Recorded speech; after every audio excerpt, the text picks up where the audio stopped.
Hi guys, welcome back to my channel. Today I'm going to be filming a very exciting video. It might be quite a long one because I'm going to be ranking every single book that I read in 2024. I've read 66 books. I do work 9 to 5, so I think for working 9 to 5 that is a good amount. So I made this, so top tier is Bury Me With This Book. Second tier is top of 2024. Third tier is I recommend but not amazing. Fourth tier is forgot about this book. And fifth tier is I wish I could forget about this book. I'm going to be doing them in order in each category as well, so hopefully we'll get even better of a ranking of them, because the ones I like the most will be at the front of the category, the ones I like the least in that category will be at the end of the category, just to make it even harder for myself. These aren't in order, don't know why, but you know, I did add them in order, but it's fine. So first of all, we've got 1984 by George Orwell. I never know what to do with classics, I never know what to rate them, I never know my opinions on them. I just don't read enough to really know, but I feel like I can't put this in I recommend but not amazing, because I feel like I may get hunted, but it wasn't in my top 2024, but I did recommend it. I think that it is very thought-provoking.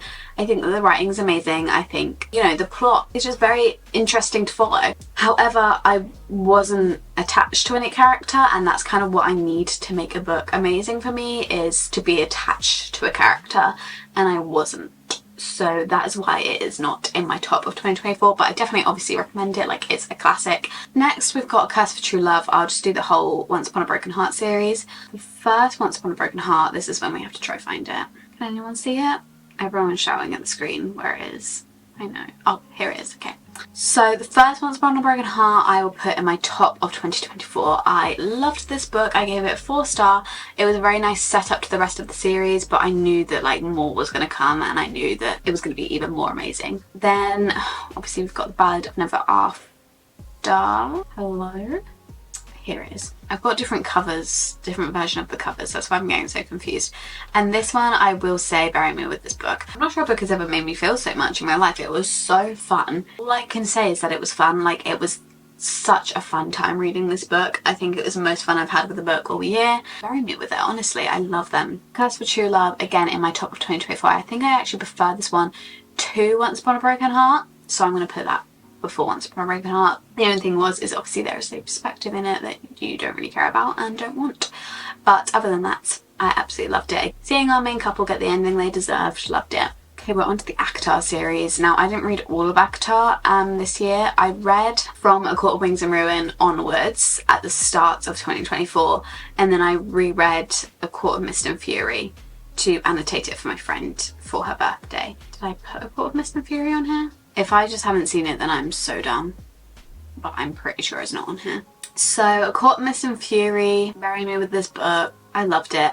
I don't know if I love it as much as The Ballad of Never After, because Aka War is my favourite in the ACOTAR series. So I think Aka Math will go after The Ballad of Never After, but I think Aka War is before The Ballad of Never After. I love the ACOTAR series. It is amazing. But The Court of Mist and Fury was not a 5-star the first time round. I think just because I was so overwhelmed what was happening. But reading it for the second time, I definitely enjoyed it a lot more. And Court of Frost and Starlight, I mean, it's a little novella. I'd say top of 2024, but I'd put it towards the end, because obviously the whole of ACOTAR series is top of 2024.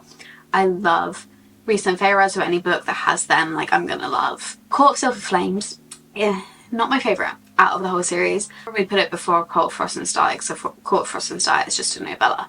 But I much prefer Rhys and Feyre. It's still good, like, it's still Sarah J Maas, it's still ACOTAR, it still has lovely characters. I do like Nesta and I do like Cassian. Just not my favourite, a bit long. Alone with You in the Ether. So I read this one quite recently, and honestly it was the hardest book I've had to rate this year. Like, I did not know what to rate this book, but I think I would put it and I recommend but not amazing, probably just after 1984. I think it's supposed to like represent a relationship, kind of both characters are struggling with mental health. It's basically a love story, but it's more written in like a Sally Rooney kind of way, more than like a romance sort of way, which is a little bit more like thought-provoking than your average romance book, and so I did enjoy that.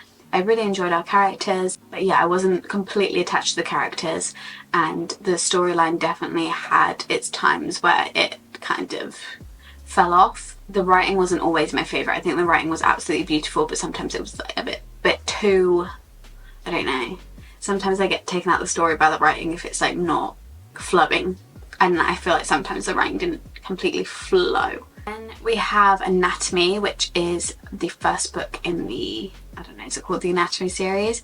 We've got Anatomy, well, it's not really a series, it's a duology, so we've got Anatomy and Immortality. Anatomy, I really enjoyed this one. I recommend, but not amazing, but maybe before the other books, because I did really have a fun time, and I think that the main girl character is such a badass, I think, and I really enjoyed the romance. However, in Immortality, I think that the romance took more of a back seat and it was a bit of a slower of a book, so I would put Immortality at the end of I recommend but not amazing, because I do recommend the duology as a whole. I really enjoyed it, but it's not like the most amazing, like I won't think about it forever. I've got Anxious People. I loved this book so much. I gave this one 5 stars. It basically followed, oh my god, it's put these in alphabetical order. How's it done that? Anyway, it's basically like a hostage situation, but you get the perspective of all these characters that were in this hostage situation, and it's not really like a proper hostage situation. It's kind of like an accidental hostage situation, so it's quite funny because the person didn't really mean to take them hostage, and it's not like a dangerous hostage situation. They are just all stuck together and they're trying to help. They get to know each other, and it's just funny, really. And then you also get the perspective of the police trying to figure out like kind of what happened, and I just really enjoyed it. So I'd say top of 2024, probably here. Probably at the top of 2024. I might say bury me with this book, I wouldn't go that far, but I did really enjoy it. We've got Bear Town, which I think I gave 4 stars or maybe 4.5. I think I'd put it up to 4.5 now, to be fair. I prefer Anxious People, however I did really enjoy this book. It's definitely very emotional and thought-provoking, but again, he just has this way of making like these situations that shouldn't really be able to be lighthearted, and he manages to write them in a way where I'm not completely sad the whole book, and it does have some lovely moments and funny moments and like all the emotions basically. So I would say probably the top of 2024, but I'd put it at the end. Then we have Bride by Ali Hazelwood. This one was good for the first like 3 quarters, and then I feel like in the last quarter it kind of lost me. I didn't feel the sense of urgency that I feel like probably should have felt in the last quarter of the book, and the last chapter before the epilogue kind of scared me a little bit. So I'd probably put this in I recommend but not amazing, probably put it at the end. Then we've got Caraval by Stephanie Garber. I gave this one 5 stars, but the whole series in general, I'd probably put it like a 3, because I didn't really like the other 2 books, but the first one I really did enjoy, so I'd probably put that. I think I put it there because I really did enjoy Scarlett's point of view and Scarlett's story, but then when we went into Donatella and Donatella's story, I didn't really enjoy it as much, which is what happened in Legendary and finales. Maybe I wouldn't recommend it, but I'd recommend the first Caraval, and so I'd probably just say, yeah, just read these as well. And then you can go on to Once Upon a Broken Heart. You can just not read them at all, or you could probably just read the first Caraval. I preferred finale to Legendary, so I put that there. Then we've got Catching Fire, which is the second book in the Hunger Games. I enjoyed this one. I wouldn't put it in my top of 2024, but I would recommend it, and I would put it probably at the front of I recommend but not amazing, because I do really enjoy the Hunger Games series. Actually no, I think I'll put this one in the top of 2024, but I'll put it at the end because I did enjoy this one. This is actually my favourite of the Hunger Games books. I don't know which one this is. Is this the Hunger Games or is this Mockingjay? I don't know if I read the Hunger Games this year, so it's probably Mockingjay. Oh yeah, Hunger Games. Again, I'd put this in I recommend but not amazing, but I put it at the front because it's the Hunger Games. And then the Mockingjay I didn't like as much as the other ones. I still definitely enjoyed it, but yeah, not as much. So I put that one there, I think. Maybe there. Then we've got the Throne of Glass series, which is what takes up most of this. So we've got, first of all, The Assassin's Blade, which was actually one of my favourites in the Throne of Glass series. It's just 5 short stories, but I really enjoyed getting to know the characters more. It contains one of my favourite characters of the Throne of Glass series, unfortunately. Yeah. We won't talk anymore about it. Out of all the books I've ever read in my life, this one's probably made me feel the most. So I would definitely put this in very good with this book. Which may be an unpopular opinion because it's literally just the first like prequel. I mean, you don't have to read it first if you don't want to, but it's a prequel and just like 5 short stories. Okay, so Throne of Glass I would put in I recommend but not amazing. You know, it was just a little bit of an introduction, but I would put it probably here. Actually, no, I think I'd put it at the front. I did really enjoy that one, even though not much happens compared to the rest of the series. And we've got Crown of Midnight. I think, again, I did really enjoy this one. I think I'd put it just before Throne of Glass. Then we've got, what's the next one? Air of Fire. I've got these in the wrong order, I'm very sorry. Probably in I Recommend But Not Amazing again, because I don't want to put it too high up because the other ones can go there. And then Queen of Shadows, I think we'll put in the top of 2024 at the end. And then Empire of Storms and Tower of Dawn I put up there as well. Actually, maybe I'd say Bury Me with this book. The Empire of Storms and Tower of Dawn was the tandem read, so it's kind of hard to tell them apart.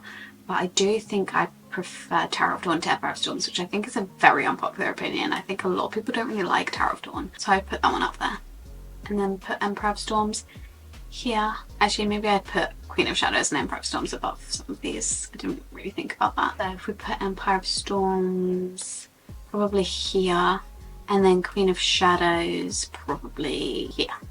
Being very specific. Then we have Kingdom of Ash, which is the last one, and again I would obviously say Bury Me with this book, and I probably put it, would I put it before Assassin's Blade? Yeah, come on, don't be silly.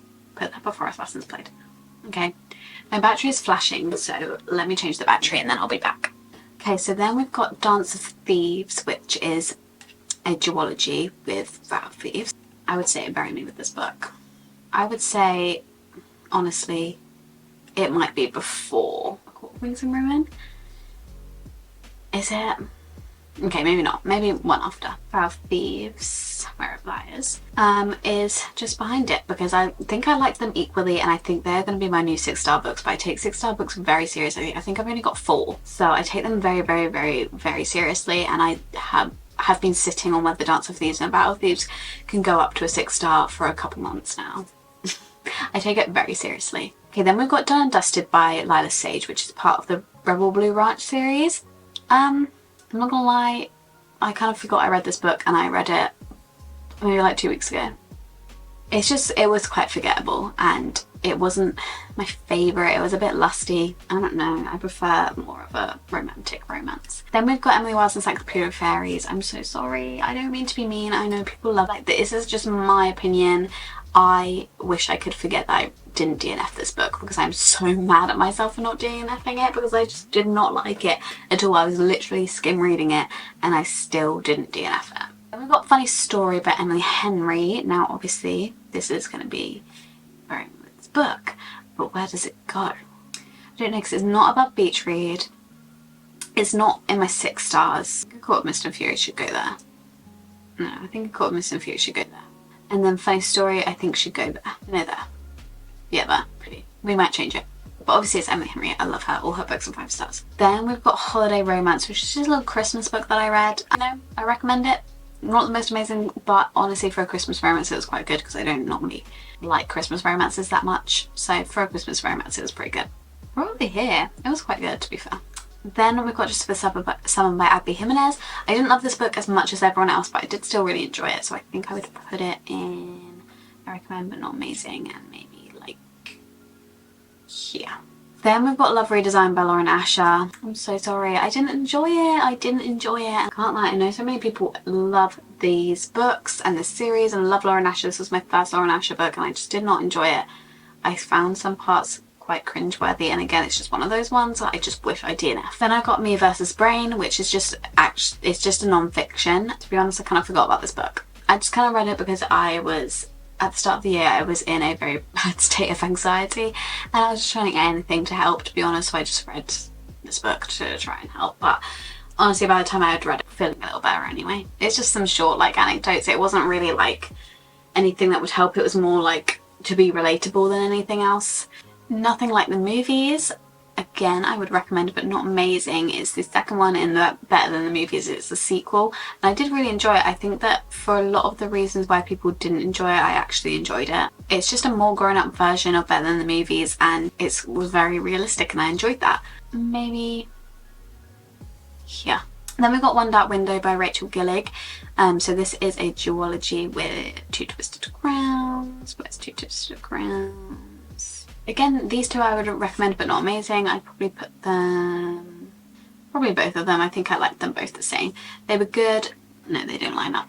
I thought they lined up next to each other. They were good, they were interesting, they were fun, but they weren't anything like super memorable. Then we got Out on a Limb, which I really, really did enjoy. It's definitely in my top of 2024. It was just a really, really sweet book, and I would probably put this maybe just before Caraval. Although I gave it a 5-star. Then I gave Caraval a 5-star. Some of these things are so out of order because some of them are 5 stars and some of them are not, and then some of the ones that aren't 5 stars are before, but we're just not going to question it. We're just going with what I feel like at this moment, and maybe some ratings need to be changed, but it doesn't matter. Also, I can't compare like a romance to a fantasy because I just do prefer the fantasy genre, so it was a 5-star for like a romance. Then we've got Phantasma. I would put this in... I forgot about this book because I did. I was going to put it in Now I Should Forget About It because I just didn't really enjoy it, but I honestly did completely forget about it, I'm not gonna lie, so my wish was granted. It's just... I don't even know what it was about. As I said, I forgot this book, but I just remember the start was kind of good, and then it just kind of got a bit too lusty, bit too all over the place. It was very jumbled, I remember. Then we've got Powerful. Again, I recommend but not amazing. It was just a little novella, so it's not going to be like the most amazing thing I've ever read, but I did really enjoy it, so I think I would put this probably, yeah. Then we've got Powerless, which I reread this year before Reckless came out. So Powerless, I would probably put, will I bury myself with Powerless? I think I'd put it in top of 2024 and then Reckless in top of 2024 as well, but I think I'd put Reckless maybe there, and then probably put Powerless there. Then we've got Rebecca by Daphne du Maurier, which is really good, but probably put an I recommend but not amazing. Did I prefer it to 1984? I think I maybe slightly preferred 1984. Right, then we've got Rewitched, which again I'd put in I recommend but not amazing, but I honestly think it was really good, so I would put it towards the front of I recommend but not amazing because I really would recommend this one. I think for a witchy cozy fantasy it was really fun. Put it there. Then we've got Ruthless Vows. It's actually the first book I read last year and I recommend but not amazing. I really loved Divine Rivals, but Ruthless Vows didn't really measure up to it in my opinion. It wasn't as magical. I recommend but not amazing, and then probably put it maybe there. Then we've got Six Scorched Roses. So we've got that. That's part of the Serpent and the Wings of Night series. Just quickly do the novella. I think for a novella this was really good. I think I actually preferred it maybe to Powerful novella. It just had everything you could ever want packed into a little short novella. Then we've got, oh no, I need to do the rest of it. The Serpent and the Wings of Night I would put in I recommend but not amazing. I put it quite in the front because I did really enjoy it, but yeah, not the most amazing. And for the Ashes and the Starcast King, I would put that probably just behind it. Then we've got Spectacular, which is a novella in the Caraval series. Put this in recommend but not amazing. I didn't forget about it, but it's really not very memorable. But it's just a little Christmassy fun time, to be fair. Then we've got Stoner. I would put this in I recommend but not amazing, and I would put it probably here, maybe here. Then we've got The Crimson Moth. This one I would put in maybe in my top of 2024, but at the end I really did enjoy this one. I can't wait for the next one. I'm really, really excited for it. Next we've got The Cruel Prince. For The Cruel Prince, I'm currently reading the second one and I'm literally so addicted to it. Like, you have to, I'm not even kidding, you have to pry this book out of my hands. Like, for me to get up and film this video, I need to pry this book out of my hands. I'm really, really, really, really enjoying this one. But okay. The Cruel Prince, I would say probably I recommend but not amazing. I could tell that it was a good setup book, and I would put it probably just after Throne of Glass. Then we've got The Dead Romantics. I didn't really forget about this book, but I would probably put it towards the end of I recommend but not amazing. I'd probably put it maybe like here. Then we've got The Love Hypothesis. Again, I recommend but not amazing. Like, I kind of forgot about it, but not enough to put it in the forgot about it category. So I would probably put this out. I haven't even ordered this category, these bottom two categories. Hang on, let me order them. The Love Hypothesis, I think I would put maybe here. Then we've got The Ministry of Time. This one was kind of insane. I really did enjoy it. It wasn't the most amazing, but for a debut novel, I think it was amazing. And concept was absolutely amazing.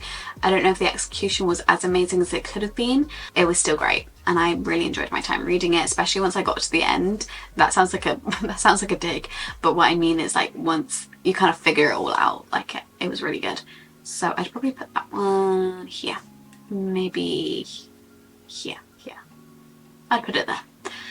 Okay, then we've got Kristen Hannah the Nightingale. I didn't love this book as much as I thought I would. I really thought I was going to absolutely love it. It's my first Kristen Hannah book, and I really thought I was absolutely going to like have my breath taken away, but I didn't. It was still good, but it just didn't take my breath away like I thought it would. So, and it didn't make me cry or anything. So I would put this one here. Then we've got the reappearance of Rachel Price. This one was kind of disappointing for me because it doesn't measure up to Good Girl's Guide to Murder at all. But it wasn't a bad book by any means. Like, it was still gripping, but it just wasn't my absolute favourite. So I would put this one, I recommend but not amazing, and probably put it around there. Then we've got The Return of the King, which is the last Lord of the Rings book. I got my story graph wrapped for 2024 the other day, and it tells you longest time it took for you to read a book. It was over 600 days for this book. Basically, I started reading it, I got like 70% in, and then I just stopped reading it like a few years ago, and then I just never picked it back up. But I made it my New Year's resolution last year for like my reading goals that I was going to read this book and finish it and get it off my currently reading on Goodreads, because it was on there, as I said, for over 600 days, and I did do it in the end. I started from the start again, don't worry, didn't forget anything. But yeah, it's probably my least favourite in the Lord of the Rings series. If we're including The Hobbit, then The Hobbit is my favourite. If not, then I'd say the first one was my favourite. But yeah, it's probably my least favourite, unfortunately. I still enjoyed it, but you know, maybe there. Then we have A Storied Life of AJ Thickery. I put this in I recommend but not amazing. I kind of forgot a little bit about it. Just a little bit, but I'm not going to put it in forgot about this book because I didn't fully forget about it, and I did really enjoy it when I read it. So I think I'm going to put it here. Then we've got The Wishing Game, which was actually a really fun book. I did really enjoy this one. Again, it's not on my top of 2024 by any means, but I did really enjoy this one. I think I would put it maybe here. Then we've got Wild Love by Elsa Silva. This one I did enjoy. It wasn't in my top of 2024, but I would put it maybe like there. Then we've got One by One by Frida McFadden. This one I actually got on NetGalley as like an ARC. It wasn't like a new book ARC, it was just because it was being traditionally published. So it was like an ARC for the traditionally published version. So I got it for free, and thank you. And it was the only NetGalley book I ever got, because it's actually quite hard to get a book on NetGalley. And then I got this one, and basically, if you don't know, NetGalley is basically where they put up books that are coming out or being traditionally published, and you can request an ARC, which is an early copy, and they will give you like the file of the book so that you can read it for free before the book comes out. So it's really good, and you don't have to be of any status to be able to get it. I think it probably does help with them giving you the ARCs, but it's basically just so like normal people can get ARCs, not just influencers. And then you review it and you post your review on NetGalley. I think sometimes they ask you to like send them a link to your social media post that you make about it as well. And I don't think you need social media, but it definitely would help, because I think you do link it on your NetGalley. I can't remember, because as I said, it's the only book I ever got from NetGalley, because I haven't been on it in ages, because I got this book and I really didn't like it. And then I was like, oh god, if I review this book badly on my NetGalley when it's the first book I've ever got, because obviously the more ratings you give a book, the more people are going to want to send you their ARC, because they know that you're actually going to rate it and post it. And you're supposed to be truthful on there, and they say like it won't affect whether they give it to you, like it's not supposed to affect your rating, just give it your honest review. But I was like, if I just have one book on my NetGalley and it's like a 2-star rating, I'm never getting another book again. So then I just kind of gave up on NetGalley, because I can't lie. I'm sure a lot of people on NetGalley do lie in order to get more people to give them an ARC. I can't lie, so I wish I could forget about this book. I would put it in front of Emily Wilson's Encyclopedia of Fairies, because at least it did kind of keep my attention. It just wasn't the most well written, I don't think. Then we've got Beach Read, which was a reread. I reread Beach Read every single year, so this one is definitely a very mood with this book, and it would be at the front because it is my favourite book of all time. That one's obvious. We don't need to speak anymore about that one. And the last one is Daisy Hates, which is part of the Magnolia Park series. We're kind of ending on a bad one because I don't really get on with the Magnolia Park series. I think I'm going to try another one this year. We've been doing like one Magnolia Parks book a year to try and get into it. The first Magnolia Parks book I read was in 2023 and I didn't enjoy it. Then I read Daisy Hates and I enjoyed it a little bit more, and that was last year obviously because it's on here. So maybe the next one I read I'll actually like. I forgot about this book, to be honest, at the front of this category because I did kind of enjoy it. It wasn't too bad. I definitely prefer Daisy to Magnolia, so I prefer her story. But yeah, I just need to read the rest of it, just even if I don't like it, because everyone and their mothers has read it and I just kind of want to read the rest and just know what happens, even though I don't really like any of the characters. But I don't think you're really supposed to. I don't know, I think you're supposed to have an attachment to them though, and I don't really have that. Anyway, that is the end of this video. Here is my finished ranking of all the books that I read this year. So we had quite a successful year. There is a lot in like the middle range, but there's also quite a lot in the top range and not too many in the bottom. So I hope you enjoyed this video. If you did, please give it a thumbs up, subscribe down below and turn the notification bell on so you'll be notified every time that I upload a video. If you want to, you can follow my Instagram and TikTok at _libraryofeden, and I will see you in my next video very soon. Bye!